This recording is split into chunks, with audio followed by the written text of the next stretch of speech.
स्वर्ग का हकदार कौन? मरने के बाद स्वर्ग के द्वार पर 4 व्यक्ति खड़े थे। इन 4 व्यक्तियों में पहला राजा था, दूसरा एक बिजनेसमैन था, तीसरा पंडित था और चौथा एक आम आदमी मजदूर था। किसी को भी यह पता नहीं था कि कौन स्वर्ग के अंदर प्रवेश कर पाएगा और कौन वहीं से वापस लौटा दिया जाएगा।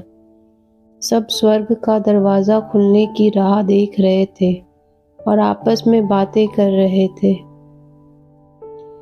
जैसे कि राजा को मरने से पहले से ही आदत थी, उसने अपनी बात सबसे पहले बताई। राजा ने कहा, मैं बहुत प्रख्यात राजा हूँ, मैंने धरती पर अपना बहुत नाम कमाया है, इसीलिए पूरी संभावना है कि मैं ही स्वर्ग में जाऊंगा। फिर व्यापारी ने अपनी बात सामने रखी। वह बोला, मैंने धरती पर खूब धन कमाया और उन धन से मैंने सैकड़ों लोगों की मदद की, इसीलिए मैं ही स्वर्ग का हकदार हूँ। अब बारी थी पंडित की, तो पंडित ने मुंह खोला और सबको यह कहा, चाहे तुम जो सोच लो, लेकिन यह बात तो तय है कि स्वर्ग के दरवाजे खुलेंगे तो मेरे लिए ही।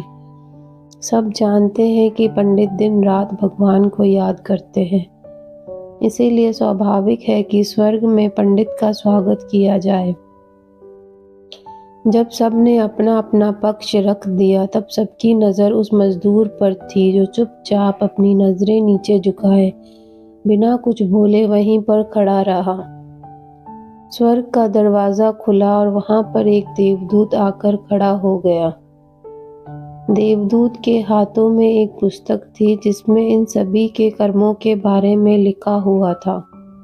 देवदूत ने सबसे पहले राजा को अपने पास बुलाया और उसको पूछा, तुम बताओ, तुमने अपने जीवन में क्या क्या अच्छे कर्म किए हैं? मैं उन्हें इस पुस्तक में देखकर फैसला करूंगा कि तुम्हें अंदर आने देना है या नहीं। राजा ने कहा, मेरा राज्य जितना बड़ा था उतना ही समृद्ध था और मेरी राज्य के सभी लोग खुशहाल थे। सभी बड़े आनंद से रहते थे। मैंने उन्हें कभी भी किसी भी चीज की कमी नहीं होने दी। यही मेरे अच्छे कर्म हैं। देवदूत ने अपने पुस्तक में देखा और देखने के बाद राजा से कहा, तुम सच बोलते हो, तुमने अपने राज्य की प्रजा को बहुत सुखी रखा था, लेकिन तुमने अपने राज्य की सीमा बढ़ाने के लिए जितने युद्ध किए थे, उन युद्ध की वजह से हजारों सैनिकों ने अपनी जान गंवा दी थी। उन हजारों सैनिकों के परिवार के दुख का कारण तुम बने थे, इसीलिए तुम स्वर्ग में नहीं आ सकते। अब बारी थी व्यापारी की। व्यापारी से जब देवदूत ने पूछा कि तुम्हारे अच्छे कर्म क्या हैं, तब व्यापारी ने उससे कहा, मैंने सैकड़ों लोगों को खाना खिलाया है, कई आश्रमों में दान दिया है, कई निराश्रित लोगों के लिए घर बनाकर दिया है, यह मेरे अच्छे कर्म हैं। देवदूत ने फिर से अपनी पुस्तक में ध्यान से देखा और देखने के बाद व्यापारी से कहा, तुम्हारा कहना भी ठीक है कि तुमने बहुत दान धर्म किया है, लेकिन यह दान धर्म तुमने जिन पैसों से किया है, उन पैसों को कमाने के लिए तुमने ना जाने कितने झूठ बोले हैं, कितनी हेरा फेरियां की है और कितनी मिलावटें की है, इसीलिए तुम भी स्वर्ग में नहीं आ सकते। जब पंडित से यही सवाल किया गया तो पंडित ने बड़े ही आत्मविश्वास के साथ कहा, मैंने अनगिनत लोगों को ज्ञान दिया है, हजारों यज्ञ और पूजाएं की है और दिन रात भगवान का जाप किया है। इससे अच्छे कर्म और क्या ही हो सकते हैं। देवदूत ने अपनी पुस्तक के अंदर झांक कर देखा और पंडित से कहा, आपने जितने भी लोगों को जो भी ज्ञान दिया है, उन बातों पर खुद कभी अमल नहीं किया। आपने यज्ञ, पूजा या भगवान का नाम निस्वार्थ भाव से कभी नहीं लिया, इसीलिए आपका भी स्वर्ग में आना प्रतिबंधित है। मजदूर यह सब देखकर हैरान था।